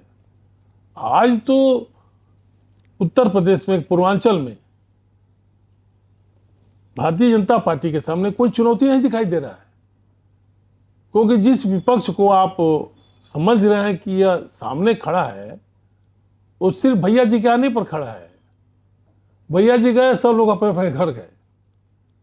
आप बता दीजिए, संगठन नहीं है समाजवादी पार्टी के पास। पूरे उत्तर प्रदेश में, खासतौर से पूर्वांचल में संगठन ही नहीं है। और भारतीय जनता पार्टी के सारे विंग रोज काम करते हैं। पता ही नहीं है हमको कि हमारा जो काम है हम कर रहे हैं, आलोक जी का जो काम है आलोक जी कर रहे हैं, अंजनी उपाध्याय का जो काम है वो कर रहे हैं, सुधीर मिश्रा का जो काम है, जिसको जो काम पार्टी ने दिया है वो ईमानदारी से कर रहा है। और समाजवादी पार्टी सिर्फ इस खो में पड़ी हुई है कि हम ही विकल्प है और कुछ नहीं है। खाली समाजवादी पार्टी इसी में है कि हम ही तो विकल्प हैं। भाजपा का खराब होगा तो हमारा अच्छा हो जाएगा। हमारा खराब काहे होगा? हमारा खराब काहे होगा? जो हमारा नेतृत्व खराब नहीं है, हमारा परफॉर्मेंस खराब नहीं है, हमारी योजनाएं खराब नहीं है, तो हम कैसे, भारतीय जनता पार्टी खराब कैसे हो जाएगी? हम बात फेफना की करेंगे। फेफना विधानसभा से एक भूमिहार नेता चुनाव लड़ा, चुनाव हार गया। आपकी भी राजनीतिक इच्छा उसी क्षेत्र से जुड़ी बताई जाती है, कितनी सही है और कैसी आपकी दावेदारी है? बिल्कुल रितेश भाई, आपसे बता दूं कि मैं अपने सामाजिक जिंदगी, राजनीतिक जिंदगी की सामाजिक जिंदगी विद्यार्थी जीवन के बाद फेफना से ही शुरू किया था। और आपको बताना चाहता हूं, पूछ लीजिएगा जो लोग पुराने लोग हैं, कि मैं 82 में छात्र संघ का अध्यक्ष हुआ और अध्यक्ष होने के तत्काल बाद में फेफना में काम करने लगा। बलिया विधानसभा में संघर्ष करके जेल तो कई बार गया, लेकिन फेफना ही विधानसभा है जहाँ के बाढ़ पीड़ितों का हक लूटा जा रहा था, उसके लिए आंदोलन किया। मेरे ऊपर मिनी मिसा लगाया गया, 6 महीने में जेल में रहा। मैं फेफना में नया नहीं हूँ, फेफना में काम कर रहा था। पार्टी का फिर मैं कहूँगा आपसे, मैंने कहा ना कि 85 में नेताजी का निर्देश हुआ कि जेलबलिया में कोई लड़ना नहीं चाहता। उस समय लोकदल में कोई उम्मीदवार ही नहीं था। हमारी कई कंस्टिट्यूंसियाँ थी जो खाली पड़ी हुई थी उत्तर प्रदेश में, और बलिया में भी खाली पड़ी हुई थी। हमारा बैरिया में कोई उम्मीदवार नहीं था, हमारा बांसडी में कोई उम्मीदवार नहीं मिल रहा था। सिकंदरपुर में ठाकुर सिंह सिंह थे, वो चुनाव लड़े। बेलथरा में सादान अंचल लड़े, बाकी सारी सीटें खाली थी। तो उस स्थिति में हमको नेताजी ने भेज दिया बलिया, और तब से बलिया में काम कर रहा था, क्योंकि पार्टी ने फिर हमको फेफना नहीं भेजा। इस बार क्योंकि माननीय दयाशंकर सिंह जी सिटिंग एमएलए हैं, मैं और लोगों की तरह बकबक नहीं बोलना चाहता। सिटिंग एमएलए का टिकट कटेगा तब न किसी को मिलेगा, बोलिए। कोई ऐसा संकेत तो नजर नहीं आ रहा है, कहीं से दयाशंकर सिंह जी कमजोर भी नजर नहीं आ रहा है। दयाशंकर जी, उपेंद्र तिवारी कमजोर नजर आ रहे हैं? उपेंद्र तिवारी न एमएलए हैं, न उपेंद्र तिवारी सब्जेक्ट है इस चुनाव का, सिटिंग एमएलए सब्जेक्ट है। सिटिंग एमएलए सब्जेक्ट है ना एक बड़ा, केती सिंह एक सब्जेक्ट है ना बड़ा, कि नहीं है? बिल्कुल है। बोलिए। तो कहीं को उसमें उपेंद्र और भूपेंद्र को जोड़ रहे हैं। उपेंद्र भूपेंद्र क्या है? सीटिंग पर बहस हो रही है। और जो काम दयाशंकर सिंह ने जी किया, मैं फिर कहना चाहता हूं, मैं भी मंत्री था, मैंने भी बहुत काम किया। जनेश्वर मिश्रा सेतु बनवाया, जननायक चंद्रशेखर विश्वविद्यालय बनवाया, स्पोर्ट्स कॉलेज बनवाया, ट्रामा सेंटर बनवाया, हमने भी बहुत सारे काम किए। लेकिन जो मूलभूत काम था, इन कामों को जो गिनाया, ये काम मूर्त रूप नहीं ले पाया, क्योंकि माननीय अखिलेश यादव जी के नक्शे पर बलिया नहीं था। और माननीय योगी जी को पूरी पूरी प्रशंसा करना चाहता हूं कि उनके एजेंडे में बलिया था। जब सरकार के एजेंडे में जिला होता है, तब जाके विकास होता है। गोरखपुर कभी अखिलेश यादव के, मुलायम सिंह जी और मायावती के एजेंडे में नहीं था, वीर बहादुर सिंह जी के एजेंडे में था। याद होगा वो जमाना, आपने नहीं देखा होगा, वीर बहादुर सिंह के ज़माने में था, और फिर आकर के योगी जी के ज़माने में एजेंडे में आया है सरकार के। बलिया भी एजेंडे में है। इसीलिए जिन कामों को हमने शुरू कराया था, उसको माननीय दयाशंकर जी ने पूरा कराया, और नया काम कराया। मेडिकल कॉलेज बनवाने का काम किया, ग्रीन फील्ड बना, बाईपास बना, आप देख रहे हैं लगातार जेल बन रहा है, ये सारे काम हो रहे हैं। ये कटहर नाला का काम जो हो रहा है, अब लोग जूही चौपाटी, मैंने जूही चौपाटी पर आप गए हैं कभी? जूही चौपाटी पर क्या है? जूही चौपाटी पर खूबसूरती है, लोग आते हैं, टहलते हैं, घूमते हैं। तो एक दिन में तो बना नहीं होगा। नहीं। जूही चौपाटी बनाने में पता ना कितना लगा हुआ समय। गोरखपुर में भी है, गोरखपुर में भी है, वो ताल में है, रामगढ़ रामगढ़ ताल में है। हमारा भी बनेगा, समय लगेगा। अब यहाँ बलिया के जो विरोधी हैं भारतीय जनता पार्टी, वो प्रचार प्रसार में लगे रहते हैं कि जूही चौपाटी बन गया तो कीचड़। अरे भाई, वो खंडहर रहा जिसको, गड्ढे को माननीय दयाशंकर जी के प्रयास से खूबसूरत बनने जा रहा है, तो 2 साल 4 साल तो लगेगा कि नहीं लगेगा, बताइए। फिर हम बलिया की बात करेंगे। 4 दशक से लंबी राजनीति का अनुभव, समाजवादी पार्टी के नेताजी के अति करीब रहे, शीर्ष नेतृत्व में आप रहे, आपने टिकट बंटवारे को बड़ा करीब से देखा है। गाजीपुर जनपद में 7 विधानसभा, 1 भूमिहार, बलिया लोकसभा में 1 भूमिहार, अन्य जिलों में चंदौली, अन्य जगह जाएंगे 1 भूमिहार को टिकट मिलना। हर पार्टी के अपने एजेंडे हैं। बलिया में 2 भूमिहार कैसे फिट होंगे, या आप कैसे अपने आप को बेहतर साबित करना चाहते हैं, या आपने जो 4 दशकों में काम किया उसमें क्या प्रमुख काम थे जिससे भारतीय जनता पार्टी आपको उम्मीदवार 27 का बनाए? कुछ आप अगर उस विषय में कहना चाहें। मैंने जो काम किया आपको बता दिया। जितने काम मैंने अभी पिछले बताया आपको कि हमने इतने काम करा, और फेफना विधानसभा के लिए भी मैंने जो किया आपको बता दिया कि मैं जेल गया। फेफना विधानसभा में सोहाव में घटना हुई, जो बैंक शिफ्ट हो रहा था, बसपा की सरकार थी, उसमें गांव में घुस करके पुलिस ने लाठीचार्ज करा। कोई दवा कराने के लिए नहीं जा रहा था, ना समाजवादी पार्टी जा रही, न बसपा जा रही थी, और न कोई न भाजपा जा रही थी। मैं गया और गाड़ी बैठा करके लगभग 150 लोगों को लेकर अस्पताल आया। अस्पताल ही नहीं आने दे रहे थे सब। समय समय पर मैं फेफना में जाता रहा, करता रहा। फिर भी जो पार्टी का निर्णय होगा, मैं निर्णय लेने वाला नहीं हूँ, मैं निर्णय का पालन करने वाला हूँ। माफ़ कीजिएगा, कुछ लोग निर्णय लेने वाले होंगे, वो निर्णय लेते होंगे। पार्टी हमको कहे कि फेफना से लड़ना है तो मजबूती से लड़ूंगा। पार्टी कहे कि नारद तुमको चुनाव नहीं लड़ना है तो मैं बगावत नहीं करूंगा। इच्छा कहाँ से है लड़ने की? फेफना से है। जहाँ हमने विद्यार्थी जीवन में काम किया, तो मेरा मन है कि एक बार जा करके अपने लोगों के बीच में फिर, और कर रहा हूं, आप देख रहे होंगे। आपने कहा कि क्यों भाजपा आपको टिकट देगी। भाजपा का टिकट भूमिहार को मिलेगा, ठाकुर को मिलेगा, यादव को मिलेगा कि दलित को मिलेगा, यह फैसला नेतृत्व करता है। यह मायावती जी का, अखिलेश जी की पार्टी नहीं है।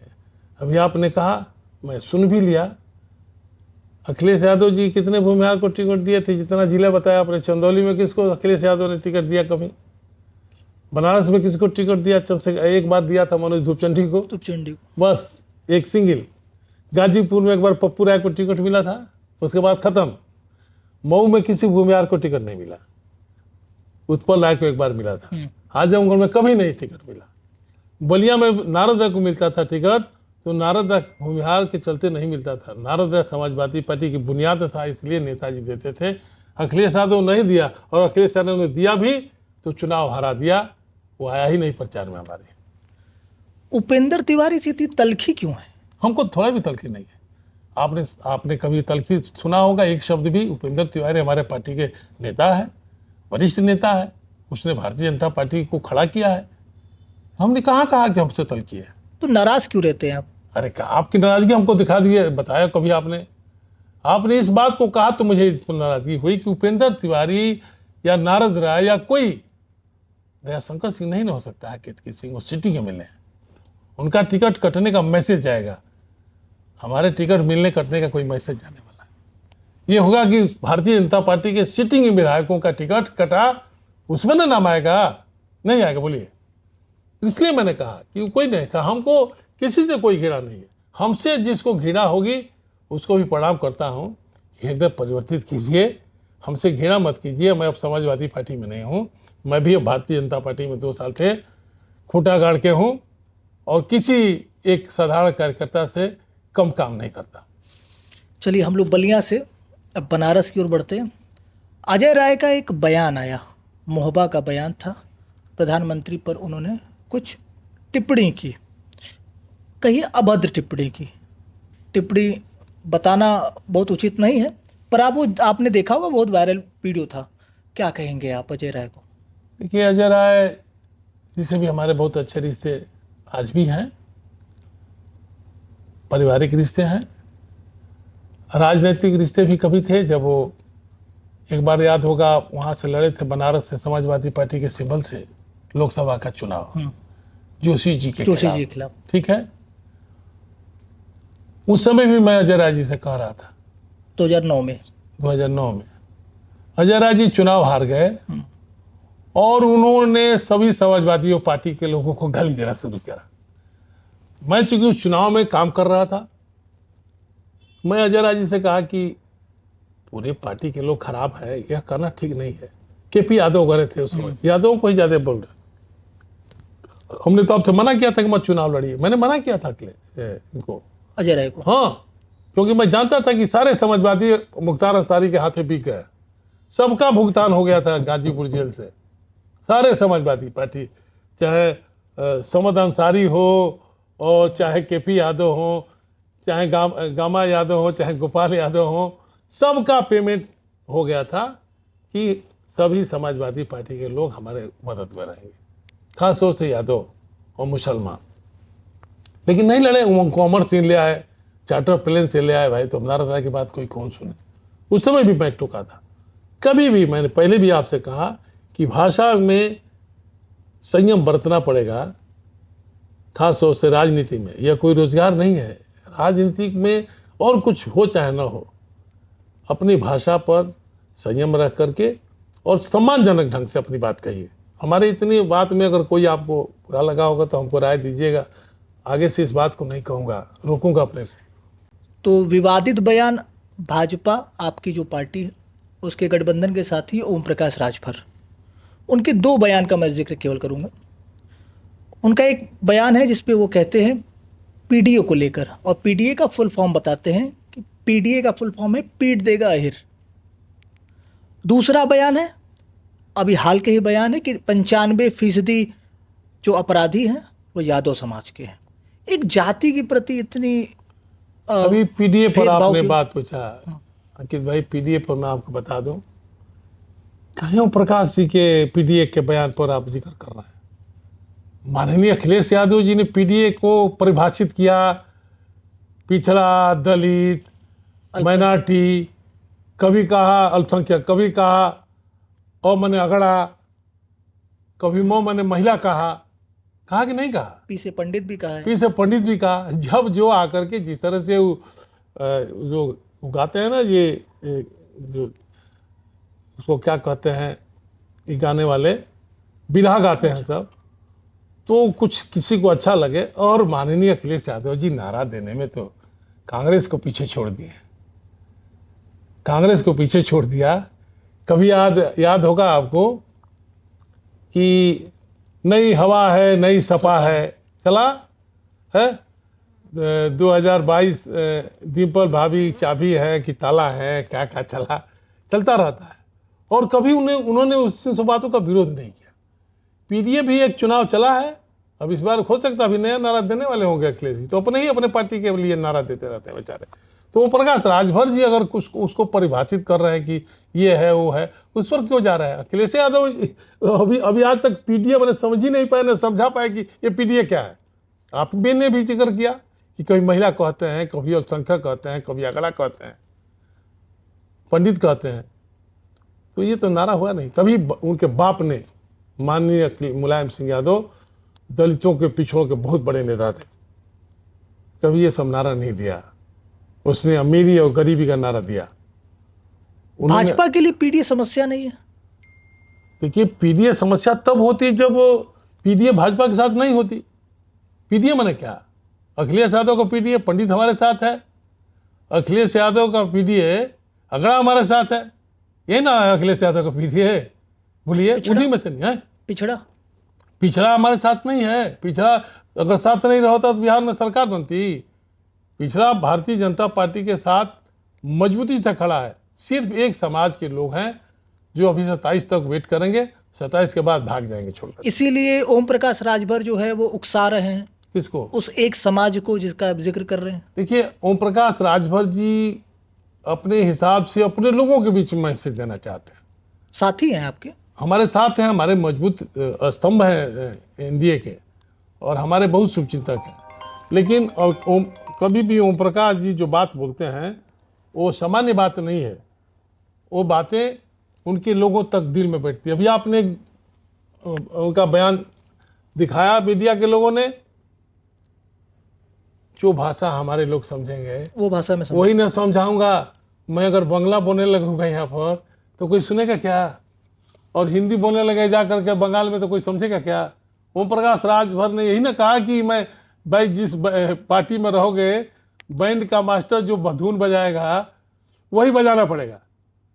क्या गलत कह दिया? लोगों ने उसका खिल्ली उड़ाया। बिल्कुल सही है। आज मैं भारतीय जनता पार्टी में हूँ तो भारतीय जनता पार्टी के कार्यक्रमों, नीतियों, सिद्धांतों का अध्ययन करूंगा और उसी पर अपनी बात कहने का काम करूंगा, जो अगर मैं भाजपा का लायल हूं तो। और ओम प्रकाश जी ने जो बात कहा बिल्कुल सही कहा कि भाई जब वो समाजवादी पार्टी के साथ थे तो जो कहा होगा। आज तो भारतीय जनता पार्टी के माननीय अमित शाह जी ने इस बात को कई ओकेजनों पर कहा है। किसी ने कहा कि फलाने तो अभी नए आए हुए हैं, तो उन्होंने कहा नया पुराना क्या होता है यार? वो आदमी तो कहीं काम कर रहा था, उसके अनुभव का लाभ भारतीय जनता पार्टी को मिलेगा। अगर नारायण 40 साल समाजवादी पार्टी में काम किया है और भारतीय जनता पार्टी में आया है तो 40 साल का जो राजनीतिक अनुभव है, जिन बातों को मैं आपके बीच में कह रहा हूं, ये भाजपा का दूसरा नेता नहीं कर सकता है। उसका लाभ भाजपा को मिलेगा कि नहीं मिलेगा? बिल्कुल। आपके माध्यम से जो बातें निकल के जाएगी तो लाभ मिलेगा ही नहीं मिलेगा? तो ये बातें हैं। इसलिए ओम प्रकाश जी की जो भी बातें आती हैं वो अपने लोगों के, जो क्रॉस रूट पे, जो गांव में झोपड़ी में है, जो गांव के खलिहान में खेत में काम करने वाला, मजदूरी करने वाला आदमी है, जो असली पीडीए, जो पीडीए छोड़िए, पीडीए कुछ है ही नहीं है। पीडीए असली जो आवाम है, जनता, जिसने कभी गांधी के इशारे पर नाचने का काम किया, देश को आज़ादी दिलाने का काम किया, कभी जयप्रकाश नारायण के इशारे पर नाच करके और इंदिरा गांधी के काले कानून के खिलाफ देश में परिवर्तन लेने का काम किया, कभी वीपी सिंह के राज में राजीव गांधी को हटाने का काम किया। ये शहर में बैठे हुए से मुट्ठी भर लोग नहीं हटा पाए। वही जब मेड़ पर काम करने वाला किसान मजदूर चर्चा करेगा, और वही किसान मजदूर चर्चा करके आज भारतीय जनता पार्टी को हिंदुस्तान में ही नहीं बल्कि दुनिया में एक नंबर की पार्टी खड़ा करने का काम किया। वही जब तक वो नहीं आएगा तब तक बात नहीं बनेगी, हमारे जैसे लोगों से नहीं बनेगी बात। वो आदमी जब समझेगा कि ये सरकार हमारे लिए है, फिर मैं जिक्र करूंगा। अगर अन्य योजना नहीं होती तो समाचार छपता कि नहीं छपता? अगर आयुष्मान नहीं होता, अंकित भाई आप बताइए, आयुष्मान के तो लाभ कितना लोगों को मिल रहा है, उसमें तो अगड़ा पिछड़ा भी नहीं है, उसमें तो अखिलेश यादव जी का पीडीए भी शामिल है। किसी मुसलमान ने कहा कि नहीं हमको आयुष्मान नहीं चाहिए, किसी यादव ने नहीं कहा, बल्कि सबसे पहले कार्ड लेके खड़े रहते हैं। खाली अब बता दीजिए, नहीं तो किसी का बेटा अपने बाप को लेके, जिस तरह से अखिलेश यादव अपने बाप को लेके अस्पताल नहीं गए, किसी का बेटा अपने बाप को अस्पताल ले जाने को तैयार नहीं था। अब बेटा कहता है कि कुछ मत करिए, अस्पताल में खबर कर दीजिए, बाबूजी के पास आयुष्मान कार्ड है। ये बोलता है कि नहीं बोलता है? तो ये माननीय मोदी जी ने यह व्यवस्था दिया स्वास्थ्य के मामले में। यही इंदिरा आवास लेने के लिए लोगों के चप्पल घिस जाते थे, बंदर बाट होता था पैसे का। आज आवास जो बना, शौचालय बना, और शौचालय का रख रखाव भारतीय जनता पार्टी की सरकार नहीं करेगी। वो जिसके घर बना है उसको करना है, नहीं हो रहा है। मुझे दुख है, जब हम गांव में जाते हैं तो किसी कहते तार बाथरूम कहाँ बा, तो केहू वही में गोईठा धैले बा, तो केहू वही में बकरी बन ले बा। तो उसके लिए सरकार क्या कर सकती? माननीय मुख्यमंत्री जी कहते हैं मैं संत हूँ लेकिन जाति के कॉलम में छत्री लिखता हूँ। आप जाति से भूमिहार हैं, आप भी कॉलम में भूमिहार लिखते होंगे। सैकड़ों हत्याएं हुई दोनों तरफों से, और उन हत्याओं के दौर के बाद एक फोटो पिछले दिनों वायरल हुआ, जिससे सबसे ज़्यादा रोष भूमिहार समाज के लोगों में था। क्या संदेश देना चाहते हैं कौन आप, घटना? और उस फोटो को आप कैसे देखते हैं? अफजाल अंसारी का फोटो उपराज्यपाल मनोज सिन्हा के साथ। आप तो विद्वान साथी हैं, आपसे उम्मीद करूंगा कि इस तरह के जो न्यूज़ को ट्रोल करते हैं या मीडिया में प्रसारित करते हैं, वो बड़े ही नासमझ लोग हैं। एक प्रतिनिधि मंडल गया हुआ था ना श्रीनगर में, अफजाल अंसारी अकेले तो गए नहीं थे, अपने बेटा बेटी को लेकर तो गए नहीं थे। किसके साथ गए थे? संसदीय समिति के साथ गए थे, उद्योग की। और उस समिति के सदस्यों को राज्यपाल के यहाँ मिलने का कार्यक्रम बना। तो क्या करें, महामहिम उपराज्यपाल जी की बाकी लोगों से मिलेंगे, अफजाल अंसारी को अपने गवर्नर हाउस में घुसने नहीं देंगे, तब आप क्या छापते, तब क्या न्यूज़ बनता? आप बताइए। जो न्यूज़ इस तरह से चला रहे हैं वो दुश्मन है समाज के, वो भारतीय जनता पार्टी के दुश्मन है। अफजाल अंसारी या अफजाल अंसारी के अगल बगल रहने वाला किसी ने इसको नहीं चलाया, और ये कोई दुर्घटना नहीं थी, ये सामान्य बात है, और ये अचानक भी नहीं हुआ। वो नाम गया होगा गवर्नर हाउस कि प्रतिनिधिमंडल में इतने सदस्य हैं, उसमें माननीय अफजाल अंसारी भी हैं। तो अगर सबको सम्मानित कर रहे हैं बुके दे करके और स्मृति चिन्ह करके, तो अफजाल अंसारी को क्या कर रहे हैं? जूता उतर देते हाथ में लेके जाओ, तो मनोज सिन्हा जी का सामान बढ़ जाता है। आप बताइए। भूमिहार समाज के लोगों ने कहा कि संघर्ष को इन्होंने करीब से देखा है, कृष्णानंद राय के केस में बहुत से पैरवी भूमिहार करते। जो तलवा चाटते हैं अंसारी परिवार का, जिनकी उत्पत्ति भी हुई है अंसारी परिवार से, वही ज़्यादा बकबक करते हैं। जो भूमिहार समाज को जोड़ करके देख करके जो माननीय मनोज सिन्हा जी का कद इतना बड़ा हुआ, उसमें खाली भूमिहार का योगदान नहीं था, उनका स्वयं का अपना संघर्ष है, त्याग है, तपस्या है, और सम्मान बढ़ाया है समाज के लोगों का। मनोज सिन्हा के बारे में अच्छी बातें हैं कि उन्होंने अफजाल अंसारी को गिफ्ट दे दिया तो क्या हो गया, ये देना पड़ेगा। हमारे दरवाजे पर भी अगर कोई आएगा तो हम उसको भगाएंगे नहीं। मनोज सिन्हा का कोई बयान सुना आपने? फिर आप उसी संस्कार की बात कर रहे हैं, सैफई में जो आप लोगों के साथ हुआ। जी, और वही संस्कार, वही मुलायम सिंह का संस्कार कि जितनी दूर तक दिखाई देता है, अपना करीबी आदमी दिखाई देता था सैफई में, तो उनका दरवाजा वो पार्टी दफ्तर नहीं था। अगर अखिलेश यादव ने नारद राय को अपमानित किया अपने दरवाजे पर, तो यह संस्कार विहीन है। संस्कार ये है कि नारद राय को बैठाता, कहता है, अरे नारद जी क्यों परेशान हो भाई, अब टिकट नहीं देगा, हम मांग भी नहीं रहे, हमको तो प्रोफेसर ने बुलाया, प्रोफेसर साहब ने भेज दिया, मैं चला गया। और फिर मैं लौट के आया, हमने कहा कि भाई हमको क्यों भेजा आपने, अपमानित करने के लिए। कहा कि उन्होंने कहा कि क्या ये भी नहीं कहा कि जिता के ले आओ। हमने कहा अरे माफ़ कीजिए भाई, वो तो ऐसे डांट रहे थे जिससे लग रहा था कि मैं उनका कर्मचारी हूँ, ठीक से काम नहीं किया हूँ। और मैं लौट के चला आया और उसी दिन तय कर लिया कि मैं समाजवादी पार्टी में अब नहीं। पिछले दिनों गाजीपुर में एक घटना घटी। बिंदु होटल के मालिक विनीत राय की नृशंस हत्या हुई। समाज के लोग, राजीव राय, अजय राय, अन्य लोगों ने पुछार करने वहां पहुंचा और रोष प्रकट किया।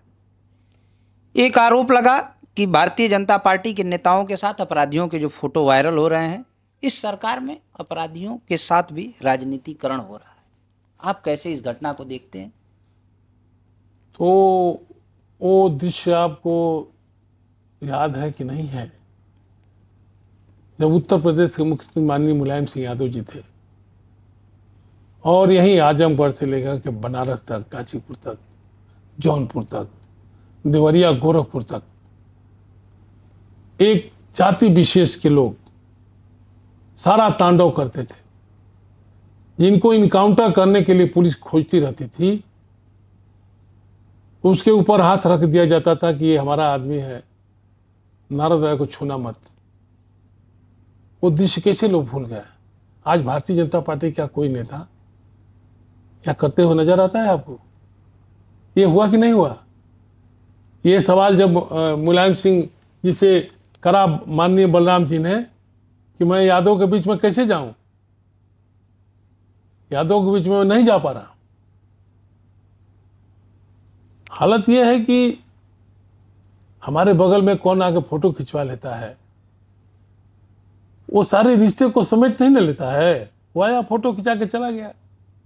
अब आजकल तो एक और सिस्टम आपने लागू किया है, पता ना क्या उसको बोल रहे हैं, AI, या किसी का फोटो किसी के साथ लगा दीजिए, तो उसमें अब फोटो पर बहस नहीं करना है और कोर्ट भी इसका संज्ञान लेने को तैयार नहीं है। तो समाज के लोग, वही लोग इसका संज्ञान ले रहे हैं कि हमारा कोई संरक्षण, भारतीय जनता पार्टी का महाराज जी के तरफ से किसी को संरक्षण मिला हो।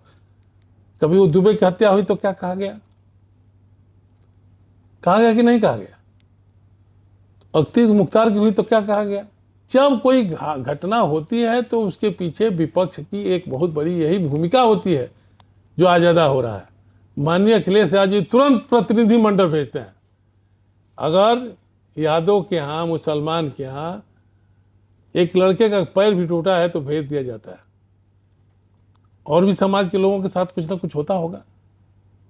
कभी समाजवादी पार्टी ने प्रतिनिधि मंडल भेजा किसी को? और प्रतिनिधि मंडल ने क्या यहां से बताया, उसके बाद क्या किया अखिलेश यादव जी ने? एक प्रेस भी करके बताए हो कि यहां पर हमने प्रेस कर दिया, बलिया से घटना हुई थी, लोग आए थे और लेके गए, तो प्रेस भी नहीं किया लखनऊ में। क्या हो तो बता दीजिए। कभी नहीं करते।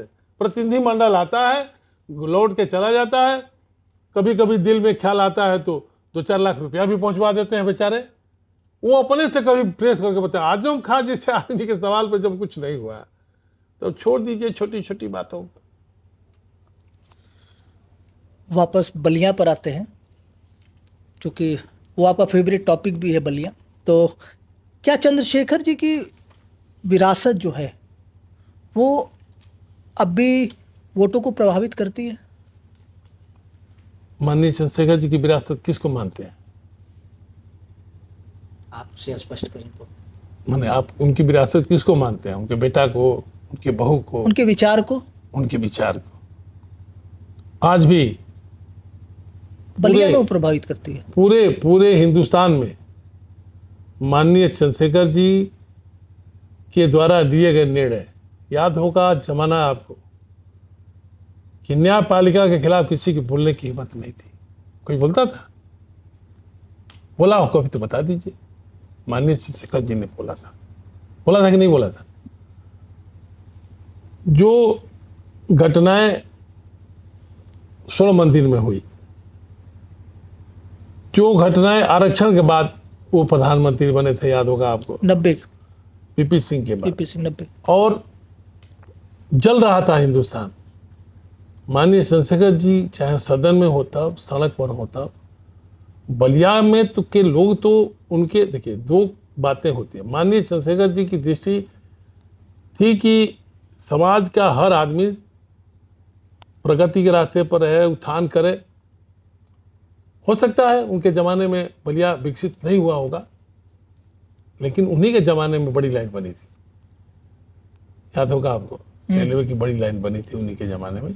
कई परियोजनाओं को उन्होंने शुरू किया था। अगर चंद्रशेखर जी ने शहीद स्मारक की ज़मीन नहीं दिया होता, बचा के नहीं रखा होता, तो विश्वविद्यालय हम लोग कहाँ से बनवा पाते हैं?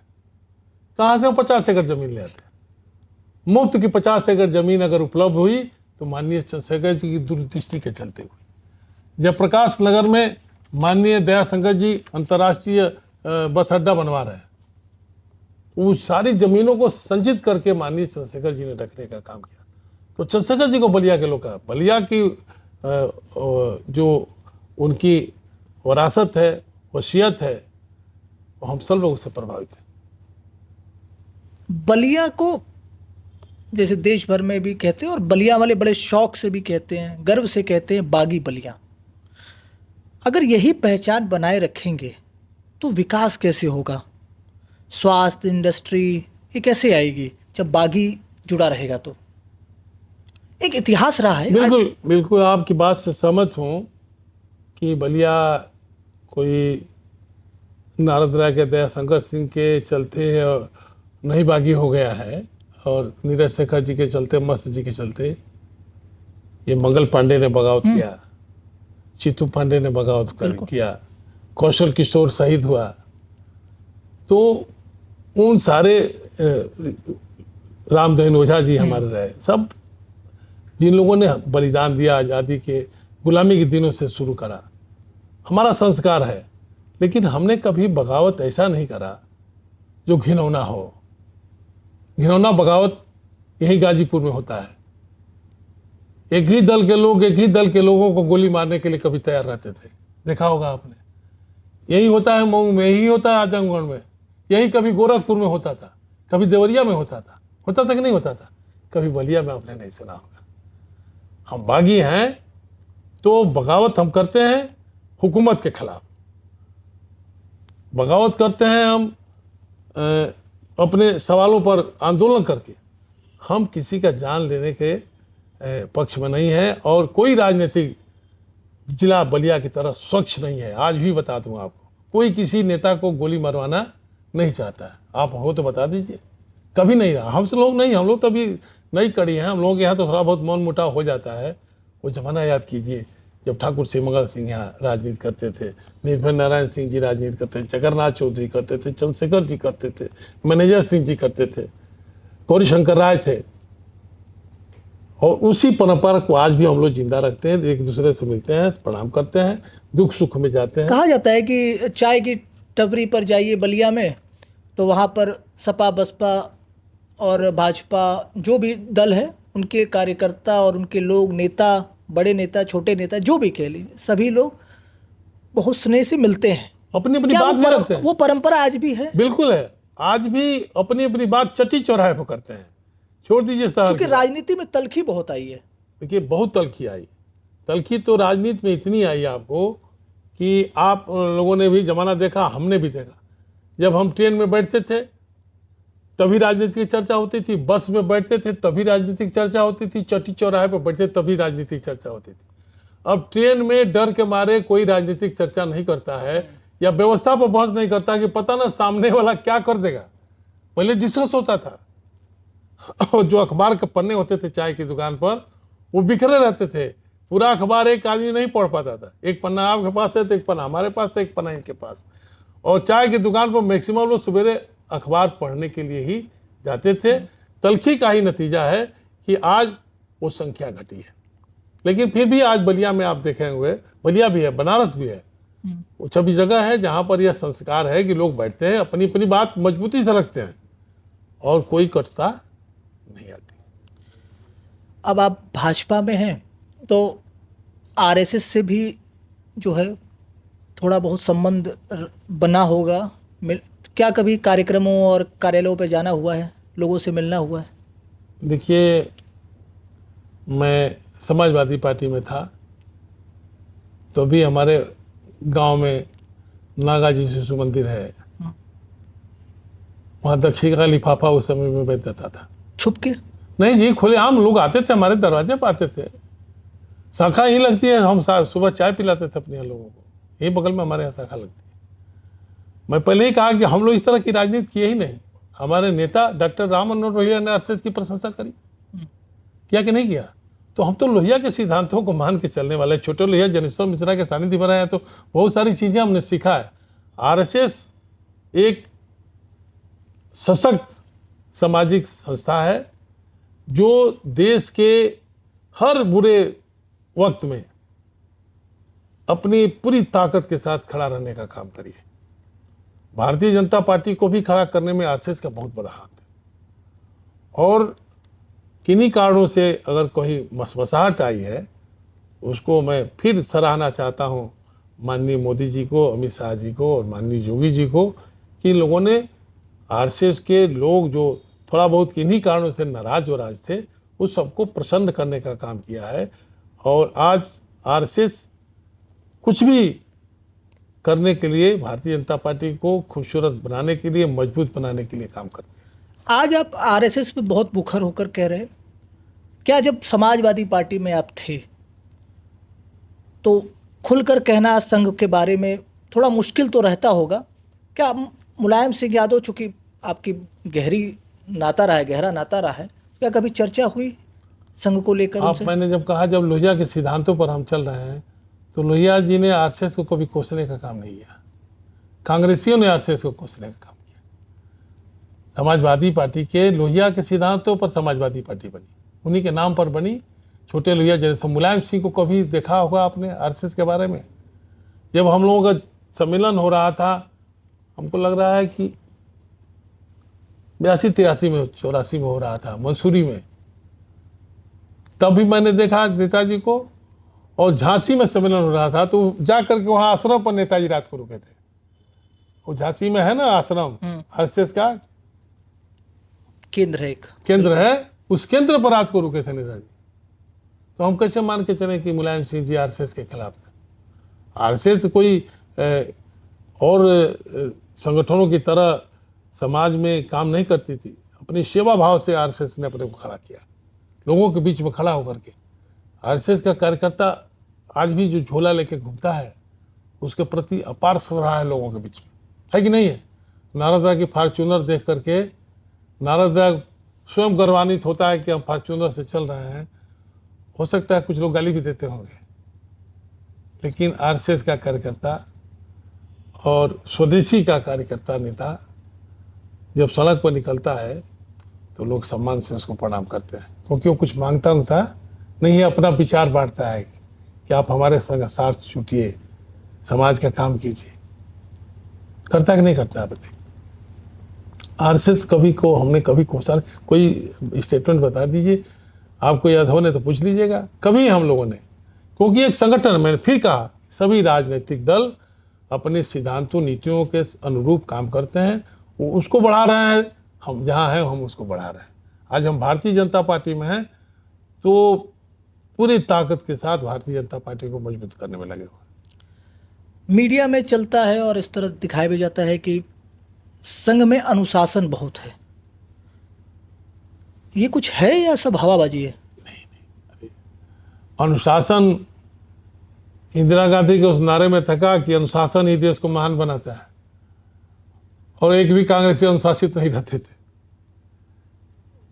आरएसएस नारा नहीं देती है, अनुशासित रहने के लिए संस्कार सिखाती है। जो हमारा वर्ग होता है, जो हमारा कार्यक्रम होता है आरएसएस का, जो कैंप लगते हैं, जो प्रशिक्षण होते हैं, उसमें आज तो प्रशिक्षण ही खत्म हो गया। देश में 2 ही दल थे, एक समाजवादी और एक कम्युनिस्ट, जिसका कैंप लगता था ना, और तीसरा गैर राजनीतिक संगठन था आरएसएस, जिसका कैडर था, जो संगठन जो कैंप करता था। आज समाजवादी पार्टी का एक भी कैंप नहीं लगता, खत्म हो गया। मुलायम सिंह गए, सब लेके चले गए। कम्युनिस्ट के भी खत्म हो गए, पार्टियां खत्म हो गई, तो उसका क्या, SFI उसका इतना बड़ा मजबूत संगठन था, छात्र संगठन। छात्र संगठन, तो वो खत्म हो गया। आज की तारीख में पूरे हिंदुस्तान में भारतीय जनता पार्टी की भी जो विंग है वो भी बहुत सशक्त है, और इसीलिए सशक्त है कि अनुशासित है। और RSS का तो कहना ही नहीं इस पर। RSS का तो कार्यकर्ता, हम लोग भी मीटिंगों में जाते हैं, आपने कहा मैं जब से आया हूँ तो सर दर्जनों मीटिंगों में जाने का सौभाग्य मिला। वहाँ कोई बोलता नहीं है, कोई ताली नहीं बजाता है, नाराज की बात चाहे अच्छी लगे चाहे बुरी लगे, कोई मोबाइल लेके नहीं जाता है। यह शायद दूसरे राजनीतिक दल में या किसी संगठन में यह ताकत नहीं है जो हमारे RSS में। विचारों से लैस करके लोगों को निकाला जाता है वहाँ से। ये सही है कि हिंदुत्व की परिभाषा समझाई जाती है, उसका अस्तित्व समझाया जाता है, सनातन के बारे में समझ, ये सारी चीज़ें, चूँकि वही हमारा सिद्धांत है। हम अल्लाहू अकबर नहीं ना कह सकते हैं जाकर के वहाँ RSS के कैंप में होगा, वहाँ पर हम कुरान की बात नहीं ना करेंगे। मनाही है। नहीं, मनाही हम क्यों करें? उसके तो करने वाले लोग बैठे हैं, वो करें चाहे ना करें, हम नहीं कर सकते ना। हम नमाज नहीं पढ़ सकते, चाहे सपा में रहे हो चाहे भाजपा में आ गए हो, हम नमाज पढ़ने जाएंगे? नहीं जाएंगे, हम मंदिर में जाएंगे। और कोई मुसलमान भी न आकर के कोई हमारे यहाँ मंदिर में पूजा नहीं करने आता है, देख लीजिए, कोई आता हो तो बता दीजिए। हम कभी कभी जाते हैं, हिंदू के नेता चाहे देश स्तर के हो चाहे प्रदेश स्तर के हो, हम कभी कभी जाते हैं, माननीय मोदी जी कभी कभी जाते हैं। लेकिन कोई मुसलमान नेता को बता दीजिए कि जो हमारे किसी हिंदू धर्म के यही ईद आती है तो सारे हिंदू लोगों के घर खाना नहीं बनता है, क्योंकि शाम को सबको मुर्गा खाने जाना है, ईद मुबारक हो करते हैं। और मैं भाजपा में आ गया तो होली में हमारे यहाँ 5 मुसलमान आने को तैयार नहीं है, वो हमारे पुआ खाने नहीं आता है। जब मैं सपा में था तो खाने आते थे, मैं भाजपा में आ गया तो हम देख रहे थे कोई आ ही नहीं रहा है।